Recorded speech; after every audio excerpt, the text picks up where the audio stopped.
To Food for Others, where people typically come into the pantry here when it's open to stock up on some of the food they need for their kitchen. Behind that, the warehouse. However, some of those supplies, they're now running low because of cuts to the USDA, and food pantries like this one, a food bank, is worried about bracing for the impact of potentially more cuts to SNAP benefits.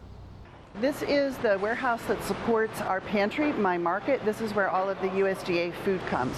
Deb Haynes runs Food for Others. So what you're seeing here on these racks that's labeled in pink where it says USDA TFAP, that's that emergency food assistance food.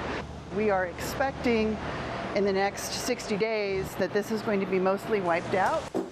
What's coming to replace it? Less than half the usual amount. The USDA pulled back $1 billion in funding, impacting food banks and school meal programs nationwide. If SNAP benefits are cut, as is currently being debated in Congress, and that program is massively changed, then we're probably looking at a 15 to 30% increase in the number of visits to the pantry.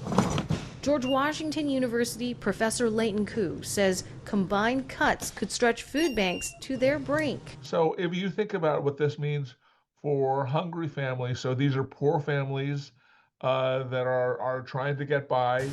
In a region with high living costs and mass federal layoffs, the impact could spread quickly through D.C., Maryland, and Virginia. You're going to have a situation where there is more hunger. I'll be honest and say there are probably other consequences that may come out, such as more crime. And as more families need help, food banks fear donations could dry up.